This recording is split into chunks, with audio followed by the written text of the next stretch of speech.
Peace be upon you. My name is Muhammad Laik Siddiqui, the father of Holophase. Remember the language we are learning. There is one field, phi, the holophase. One continuous cyclic movement from which all of reality unfolds. When phi begins to change, its first derivatives appear, and with them the three dimensions show themselves at once. Time as omega, space as kappa, and motion as nu, built from both.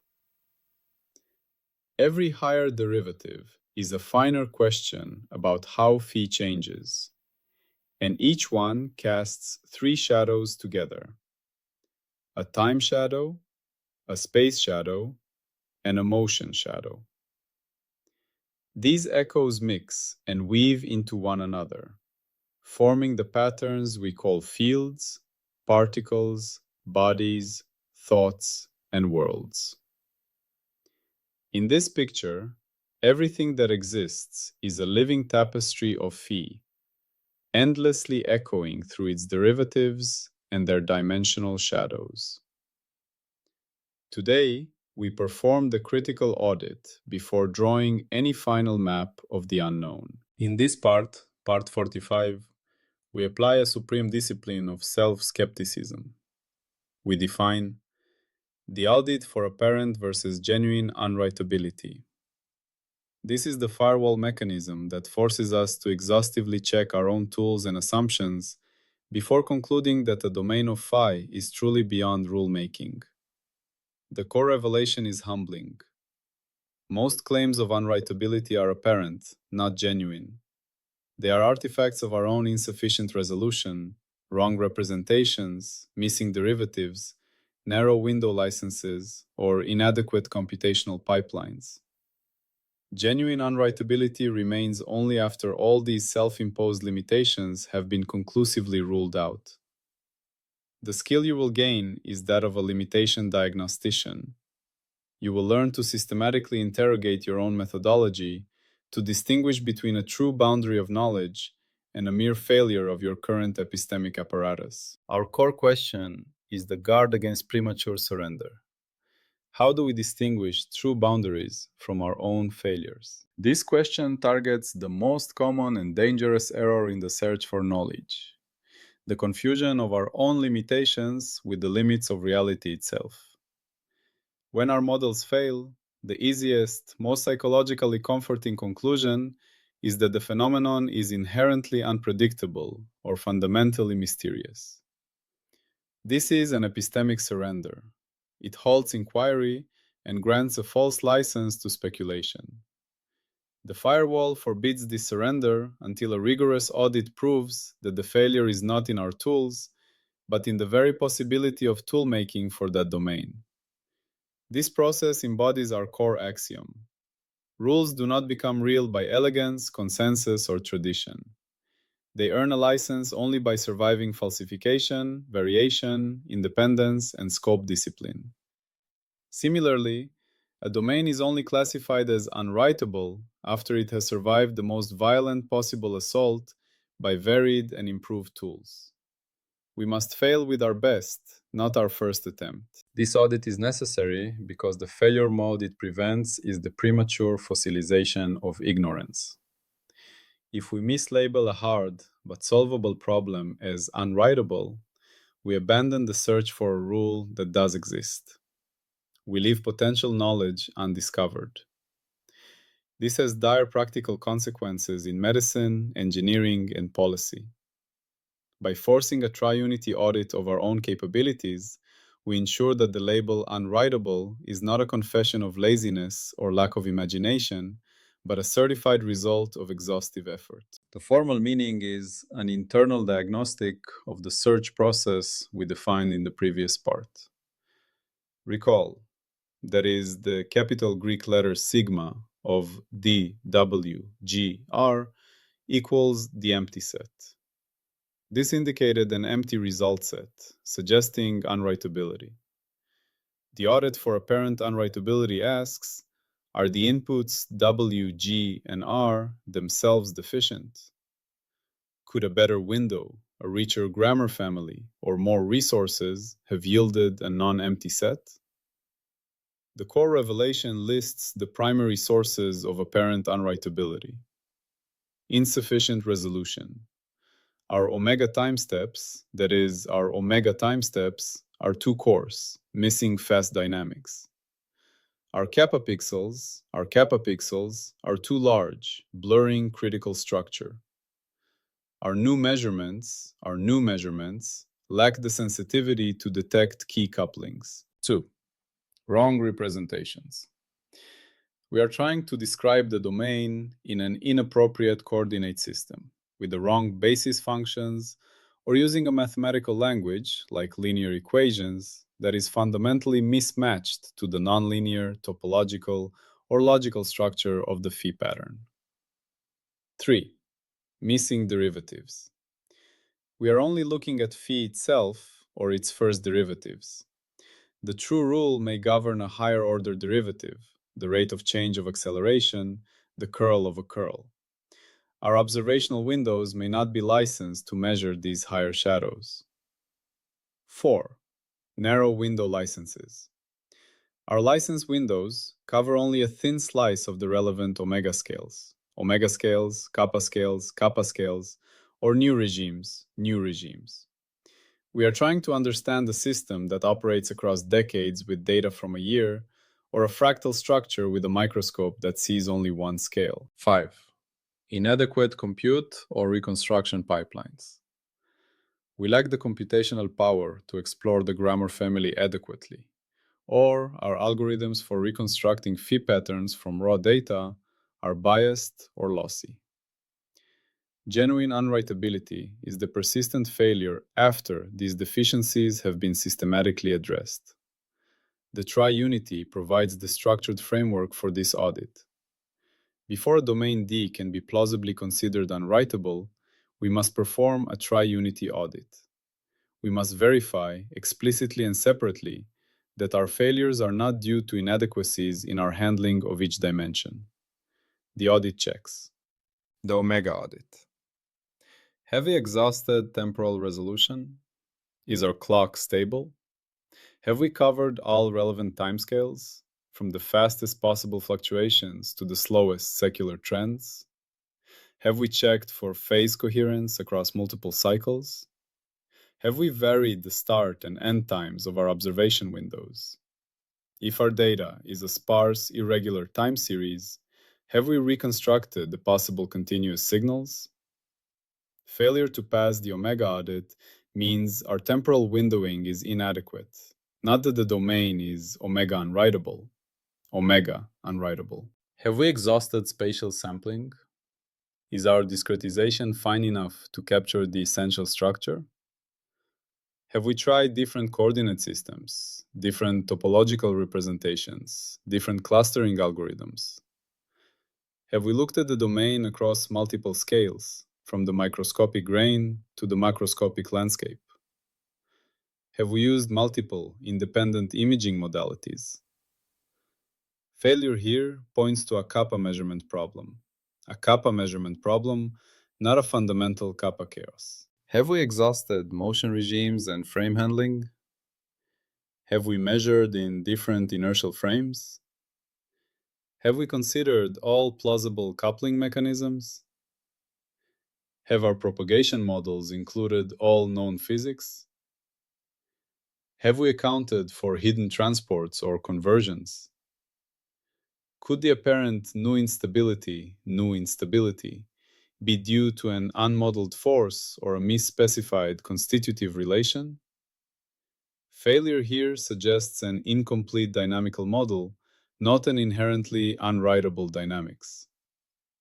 Only if all three audits fail jointly, if we have truly maximized resolution, explored all reasonable representations, and covered all dynamical regimes, and still find no stable omega or kappa nu nexus, that is, omega kappa or nu nexus, does the hypothesis of genuine unwritability become plausible.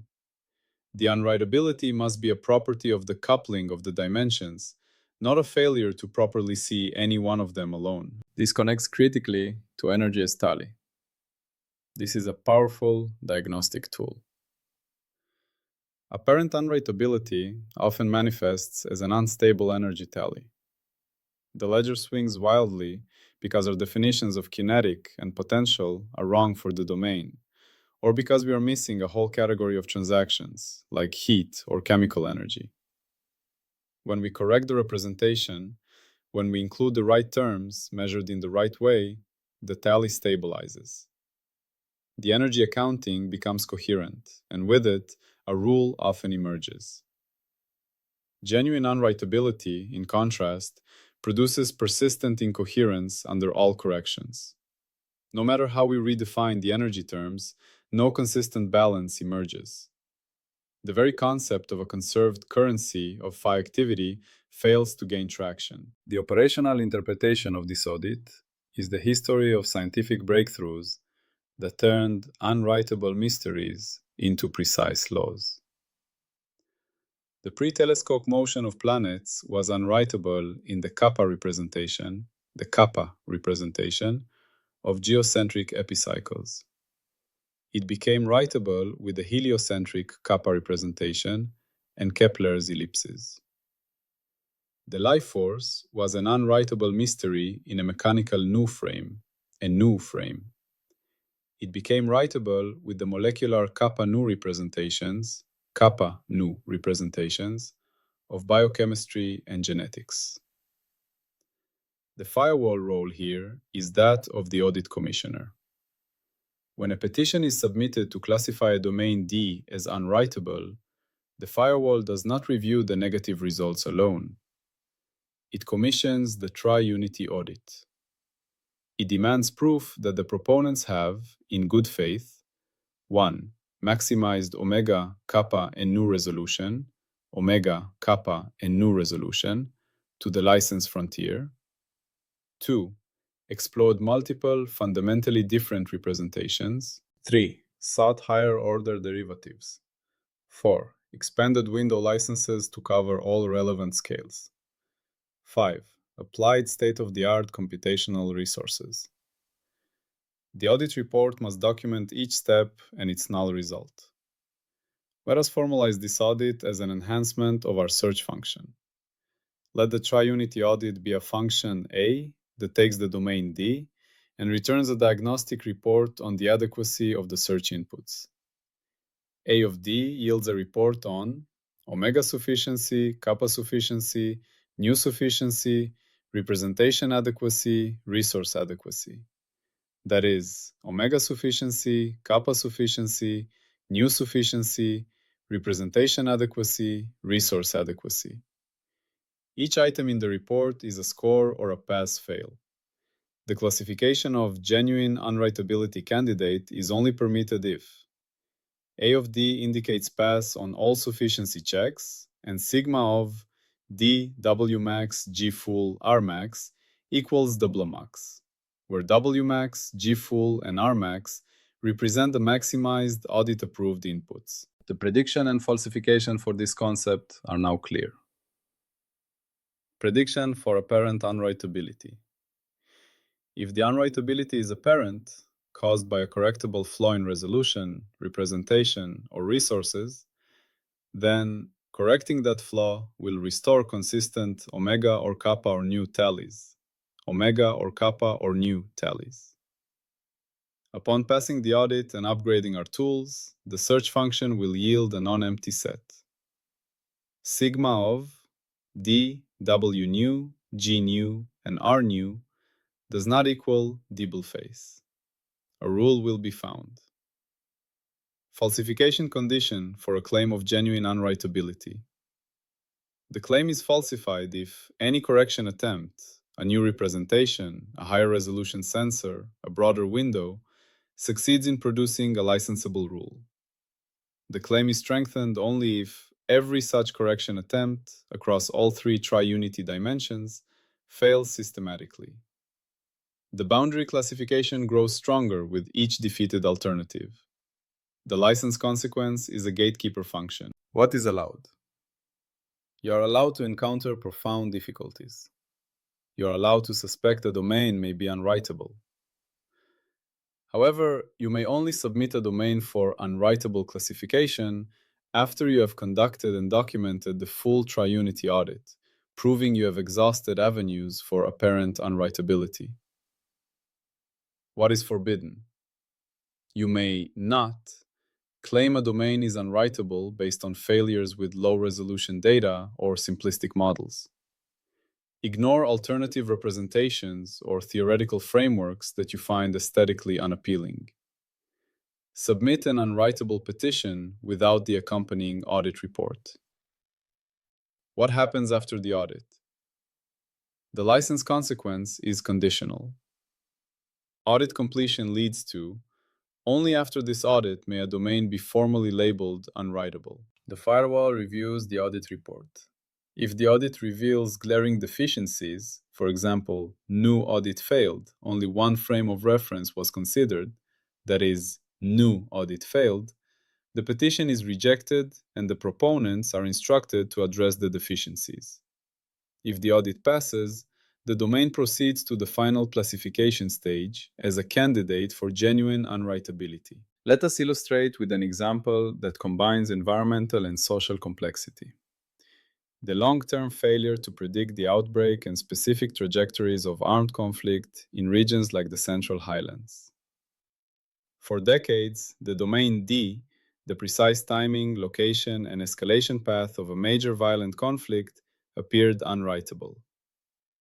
Models based on economic grievance, a new model of social motion, ethnic fractionalization, a kappa model of social space, and political event counts, an omega model, failed catastrophically. The energy tally of social tension was unstable. It could not be balanced or used for prediction. A claim of genuine unwritability was tempted. Human conflict is fundamentally chaotic and unpredictable. But a rigorous triunity audit would have revealed apparent unwritability due to profound inadequacies. Audit failure. Omega audit failure. Data was annual or quarterly. The critical omega rhythms of rumor propagation, grievance mobilization, and tactical decision-making operate on timescales of days, hours, even minutes. The windows were too coarse. Ka, audit failure. Kappa, audit failure.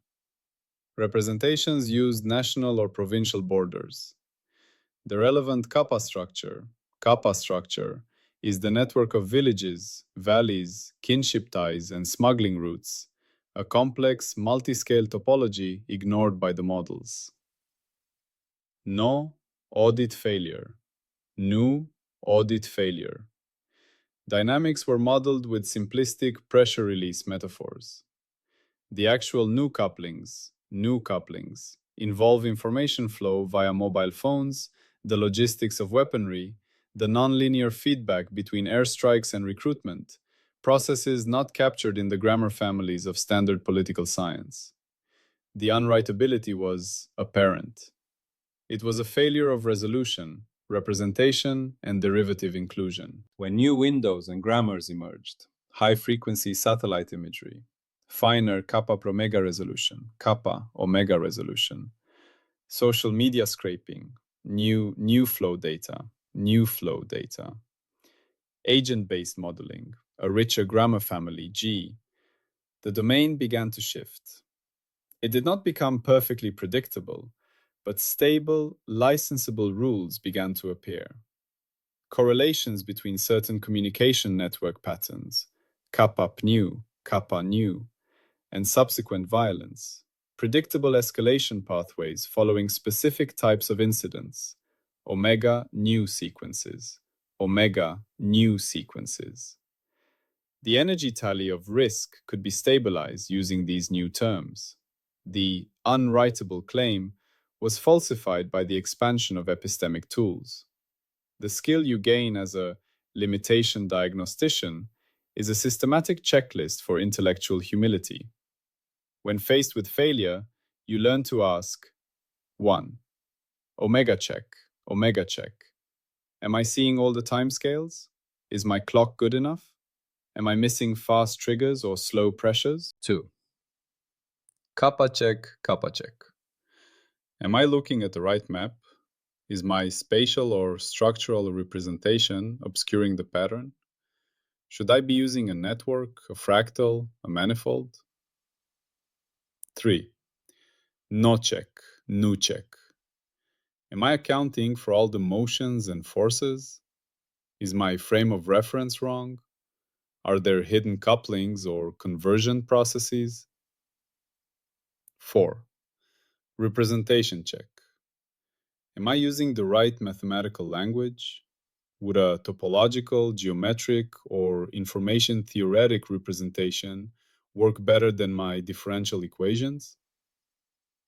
5. Resource check. Have I truly thrown enough compute, enough data, enough intellectual variety at this problem? This skill ensures that the declaration, "we cannot know," is the last resort, not the first. Let us reiterate the core axiom this audit protects. Rules do not become real by elegance, consensus, or tradition. They earn a license only by surviving falsification, variation, independence, and scope discipline. The audit for apparent unwritability is the ultimate test of our commitment to variation and independence in our own methods. We must vary our own tools to the maximum before concluding no tool can work. And the firewall action?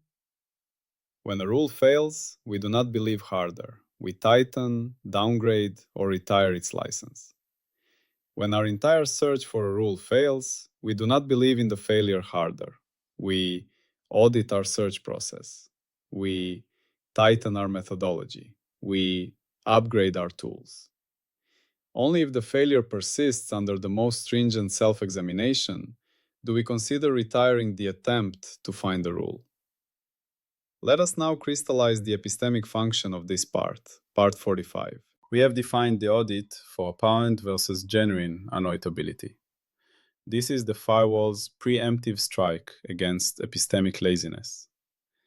It mandates that before a domain can be classified as unwritable, a rigorous tri-unity audit must prove that failures are not due to insufficient omega kappa na resolution, omega kappa nu resolution, wrong representations, narrow windows, or inadequate resources. Most unwritable domains are merely ill-observed or badly conceived.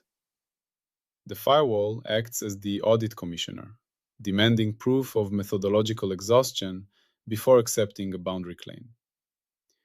The explicit prediction for apparent unwritability is restoration of coherence with corrected tools and representations. The explicit falsification condition for a genuine unwritability claim is the success of any such correction in yielding a rule. The claim is strengthened only by the systematic failure of all corrections. The license consequence is a gatekeeper function. The formal unwritable label is only permitted after a passing audit.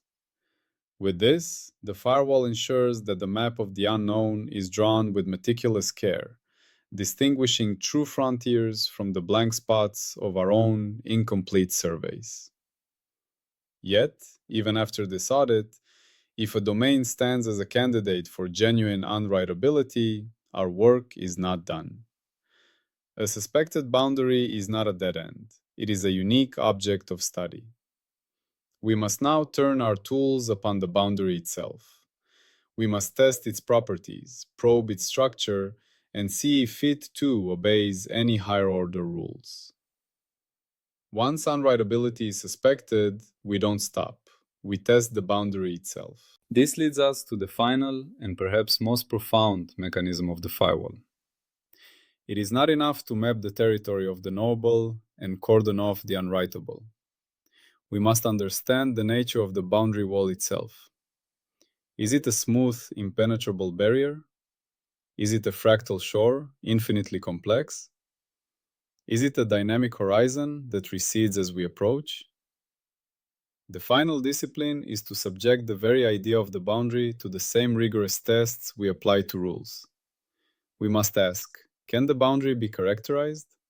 Does it have properties, a thickness, a permeability, a structure that can be described by a meta rule? This is the ultimate act of intellectual responsibility, to apply our tools to the limits of our tools, to write, if possible, the grammar of the unwritable itself. This final step ensures that our epistemology is not just a catalog of answers and unknowns, but a living, self-aware process that understands its own shape and extent. It is here, at the very edge of the map, staring into the unknown, that we must be most rigorous, most humble, and most courageous. For in testing the boundary, we may discover that the most fundamental rule of all is the rule that governs the transition from the writable to the unwritable, from the knowable to the transcendent. This is the final gate, and it awaits us. And peace be upon you.